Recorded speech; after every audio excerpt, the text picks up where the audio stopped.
And welcome back, everybody. She's not a psychic medium, but I do believe that she knows what many of us are thinking about. Where am I going with that? Well, let's say you've got a little bit of burnout. Let's say you're at a crossroad in your life. Let's say you lack confidence. Admit it, you do. We all do in some shape and regard. And she helps people with those transitions, have those realities. She is a lot of things, a life coach. She's also an author. She's the woman behind the sock draw philosophy, which we're going to dig into at some point very soon. And it's great to have her here. Lisa Begley is on the program. How are you doing today? Thank you, Steve. I'm doing great. I'm doing great. How are you doing today? Fantastic. Fantastic. And I love Awesome. your energy. It's like the sun came Thank out as you. soon as we got down here. Oh, Really made it. thank you so much. The great introduction. I love it. Heartfelt. I don't even know the direction to go in here, but your story I find is impactful, and all stories are. There's a Yeah. takeaway from everybody. We learn something. Normally, I wait before we go into somebody's story, but I want to go there right now. Like Okay. let your Let's do journey, it. share your Yeah. journey. It there were crossroads there, as I So understand. many. There's different So direction. many. Yeah, Yeah. please share with us. Yeah. I can sum it up in one sentence 48 years of a career path. Now, if we're talking just professional, I have a whole relationship story as well. But Yeah, I forget 48 about years that. of There's always career. different categories for our That's stories. that's right. Yeah. I That's mean, true. gosh, we're all on a journey in every aspect of our life. And, I think 48 years professional career, 28 different positions, 28 different job Legit? Like titles. seriously, legit? Oh yeah, for sure. So, and my choice most of the time, have I been let go? For sure. There's been times throughout, whether it was laid off or it just wasn't a good fit anymore. Most of the time, I made the decision to pivot and do something else, and there's something within me that always drove me to say, I've completed my mission here. It's Mm. probably God led, if I could be honest. And you need to pivot to something else, right? And most of that came with learning and being a kind of a lifelong consummate learner. Like I love learning new things and moving on to something else. So it, started at 14 and here I am today, finally kind of in a forced retirement situation, but am grateful to be here. And I wouldn't have been able to do the things I've done in the past few months without it. So Lots I'm of really questions. grateful. Lots of Yeah, questions let's here. go. Do you feel that one of the strong parts of our lives is knowing when it's time to go? Or like a comedian, don't beat the joke up, know when it's over, and now move on. And it sounds like you identified a little bit of that, where, all right, you were in a certain position, doesn't matter how it ended, whether they ended it or you ended it, but Right. knowing when it's time to go. Do you think Yeah. that's important to have that 100%. that clarity? 100%. Absolutely. I think I didn't always know that. And Mm, just recently had that same experience. mm, But I think it's important to know that and to know when you've exhausted everything you can give to that particular position or career or whatever it is. We usually have, in my experience, we usually have something internal that's pushing us, something that's driving us, speaking to us. There's something telling us we're not supposed to be there. And I think that's been the biggest challenge for me, and I'm sure for many people. I don't know about you, Steve, but is just right. listening to that inside voice and saying, it's telling you, you got your conscience, whatever you want to call it, right? Something saying it's time. And sometimes we listen, sometimes we don't. I believe in my journey, figured this out so far. We don't listen because it's scary. What's the one thing that we're always trying to protect ourselves? Fear. It's Mm-hmm. safe to continue in a situation because there's the fear of change, the fear of the unknown. So even though, call it your intuition, it's saying, and, time to make a change there. This isn't right. Many of us don't act on it because of that the fear factor. That is so true. That's a number of time over the years, and I know it happens to everybody. Yeah. Because what's next? Whether you're, 28 and looking at a career change, or you're 68 and looking at a career change, it doesn't matter. Just the fear of what is next. And some people are really good at having a plan all laid out. They've paved the way. They know exactly where they're going. I don't think that's the norm. I think that tends to be, unique in its own right. But I think that, just where do I go next and how do I get there? And, today's society has changed a lot of that for us. It's not as easy to go get a job, to easily just apply and get an interview. And, with all the technology changes, you name it, it's all different. So. Have you been in situations where the fear factor was there? Can't make a change. I don't know why. And have you gotten to a point where you have this mindset? Well, anything is possible. Anything is possible. Maybe you didn't think that back in the day, but Yeah. now do you look at it many times that way where, "Oh, all right, got to make a change here, but I can do whatever I want, pretty much. You have maybe the confidence, you built up the resilience, that feeling. Have you had that feeling where anything is possible? Absolutely. I've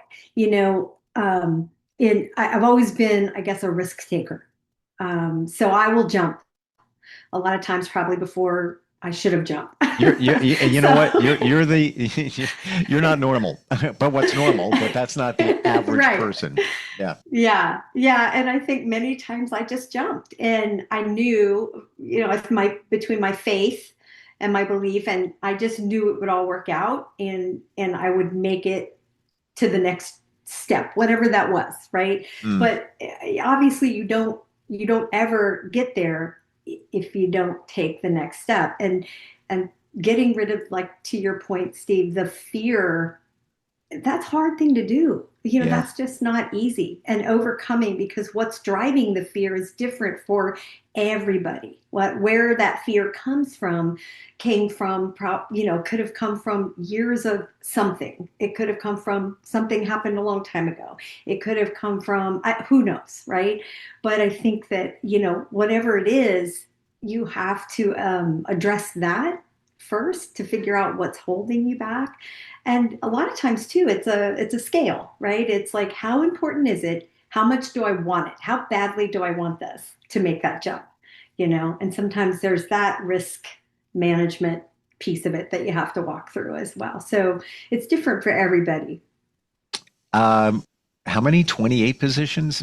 Like, Can I tell you, I used to be so embarrassed about that. I used to just want to crawl in a hole, and I would literally take my resume and I would minimize it.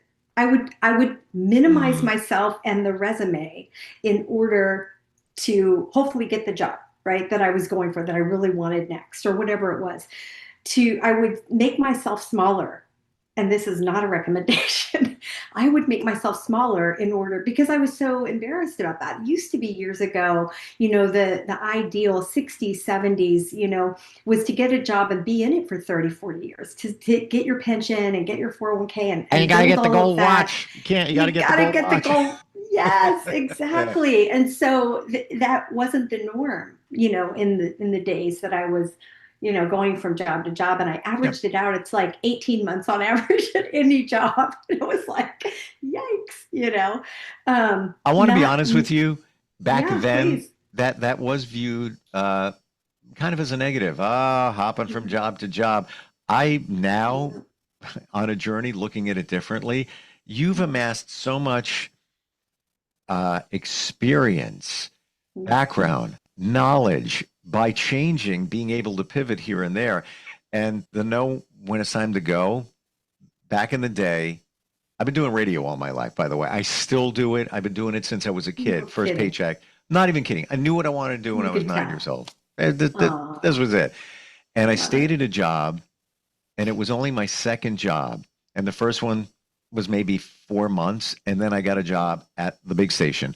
I stayed there for 26 years, and Oh, things were changing there. Was very successful. Had a co host. she left to do something else. We were really great together. Hired some other people for that show, and the station was going in a different direction. We're kind of going a little rude and crude, and that's not my Mm, thing. And they offered me a job in another state nearby. It was kind of a parallel move, and they weren't saying it's time to go. I wasn't saying it was time to go. It just seemed that things were one lit off. And I yeah, explored other positions within the company and such, but I knew this wasn't working anymore. And it took quite a few months, had a kid on the way, got married like the year before. And after a lot of soul searching, I woke up on a Monday and I just said to myself, Wednesday's your last day. And I went in, gave my notice, and that was the end of it. nice, Um, nice. and fortunately, I had some severance to pilot, to figure out the next step. I didn't have resilience. I didn't have enough confidence back then. I wasn't you. I wasn't you. Uh, So I admire, the way that you can move and pivot. And even since then, I haven't been, I've there's only been one job where I quote unquote lost a job, and that, financially, they weren't doing great. It was a smaller company. Figure I'd try something different. Um, yeah. but you look at what you've learned along the way. There's so much value in that. Thanks. You feel that? Well, yeah, I do. I have a question for you. And just to pivot back to what you were saying about when you woke up Monday and you said, Wednesday is my last day. Mhm. How did that feel? Like that, how did that feel in the moment when you knew I finally made this decision? I can think back to literally waking up. I'm in bed. I'm sitting up in bed. It felt comfortable and uncomfortable all at the same time. Yeah. But it goes back to what you mentioned before. I'm a big proponent of your intuition. I believe, the gut feeling. I believe Yeah. we're given this amazing superpower and we squash it down. We don't listen to it. And it was Yeah. talking to me. And I Yeah. wanted to ignore it. What was the uncomfortable? What am I going to do now? This is all I've ever done. And, Yeah. side note after that, I started applying for jobs outside of radio. I wanted to do something for the community. I wanted, just some community connection. Director Yeah. of External Affairs at a hospital, marketing in another facility, things like that. And I was looking around for like 6 months, and somebody said, "Do you realize that you were doing that all along, like connecting with the community and helping people by being on the air?" I was like, Yeah. "Oh, duh." So I got back into radio, and stayed ever since. But I needed I So needed good. that change to have those realizations, and along the way, Yeah. great. Opened up a marketing company. The year after I left, I'm still doing that to the day. And then other Great. things came about. If I stayed, what would it be like? I don't know, but it was time to go, and I knew it was time to go. But again, uncomfortable, Yeah. thinking about it. Yeah. Yes. I mean, see, and that's what I was looking for. Like, there's just so much that comes from making that decision, even though it's so scary, and it's this big, getting comfortable with the uncomfortable. It seems to be a trendy phrase right now, and it's true. I mean, it's just so true. And look what it did for you. And what I also, and this has helped me multiple times, is that when your perspective changes, like you went to look for other jobs thinking you weren't doing those things, Sure. you went out there and then you go, oh, wait a minute, I am doing this. That's my passion. That's what I want to do. And I was in the right place to begin with, maybe just in the wrong company, maybe just in the wrong, Yep. whatever, right? So perspective is everything, Well, back when it back to comes to how you're purpose. looking at what you're doing. That was the Yeah. wake up. Okay. It took me almost Yeah. 30 years to figure it out, but that is my purpose. So keep riding that purpose train to the end, which is essentially what I'm Yes. doing. Where was the moment where you realized that I got confidence, I can rely on me, I have resilience, in the beginning, because I got to believe when you started making changes in the very beginning, it was uncomfortable, right? Yeah.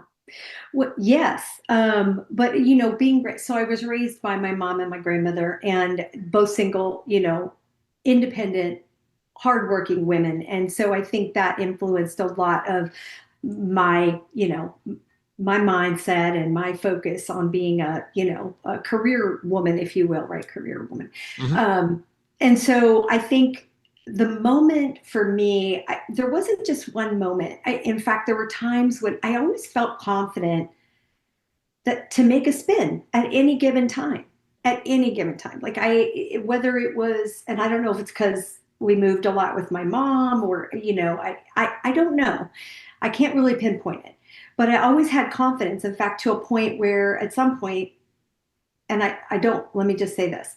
I've always had confidence to make the next step, take the next step, jump out there, try it. So I was given a gift of, I call it a gift, risk taking. Some people wouldn't call it a gift, but Mm. I do. And for me, anyway, it's a gift. It's a gift that that's my perception of it. So confidence has never been a question, although over the years, and I would be lying if I didn't say there's been ups and downs, especially when things happen to you, like you're let go or you're laid off or tragedy happens in your family or a trauma, you go through a trauma, Yep. your mindset, your shape is all affected in the way that you think about yourself. And imposter syndrome, holy moly, huge. We do a whole Um, podcast on that alone.